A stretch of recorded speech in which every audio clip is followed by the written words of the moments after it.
መጽሐፈ ነገሥት ቀዳማዊ ምዕራፍ 5 የጥሮስ ንጉሥ ኪራም ለዳዊት በዘመኑ ሁሉ ወዳጅ ስለነበር ሰለሞን በአባቱ ፋንታ ንጉሥ ለመሆን እንደተቀባ ሰምቶ ባሪያዎቹን ወደ ሰለሞን ሰደደ።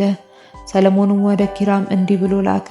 እግዚአብሔር ከእግሩ በታች እስኪጥልለት ድረስ በዙሪያው ስለነበር ሰልፍ አባቴ ዳዊት የአምላኩን የእግዚአብሔርን ቤት መስራት እንዳልቻለ አንተ ታውቃለህ። አሁንም አምላኬ እግዚአብሔር በዙሪያዬ ካሉት እረፍት ሰጥቶኛል፣ ጠላትም ክፉም ነገር የለብኝም።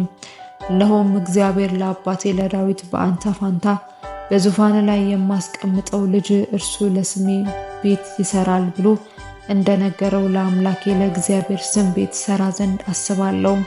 አሁንም ከወገኔ እንደ ሲዶናውያን እንጨት መቁረጥ የሚያውቅ እንደሌለ ታውቃለህና የዝግባ ዛፍ ከሊባኖስ ይቆርጡልኝ ዘንድ ባሪያዎችን እዘዝ። ባሪያዎችም ከባሪያዎች ጋር ይሆኑ፣ የባሪያዎችንም ዋጋ እንደተናገርከው ሁሉ እሰጥሃለሁ። ኪራምም የሰለሞንን ቃል ሰምቶ እጅግ ደስ አለውና በዚህ በታላቅ ሕዝብ ላይ ጥበበኛ ልጅ ለዳዊት የሰጠ እግዚአብሔር ዛሬ ይመስገን አለ።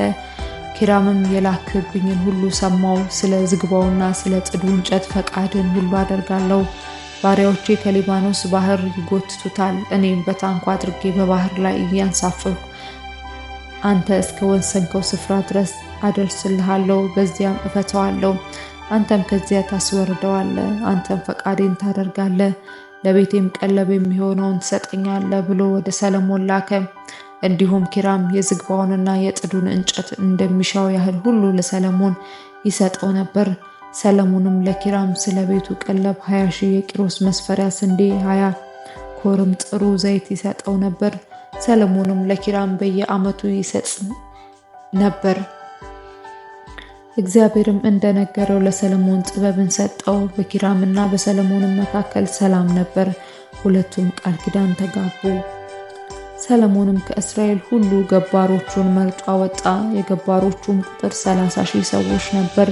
በየወሩም እያከታተለ ወደ ሊባኖስ 10,000 ይሰድ ነበር። 1 ወርም በሊባኖስ 2 ወርም በቤታቸው ይቀመጡ ነበር።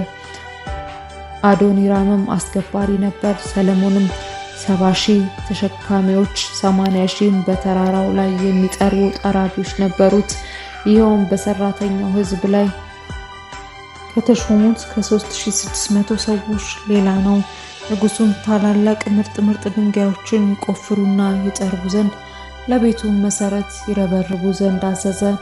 የሰለሞንና የኪራምም አናጢዎች ጌባላውያንም ወቀሯቸው። ቤቱንም ለመስራት እንጨቱንና ድንጋዮቹን አዘጋጁ።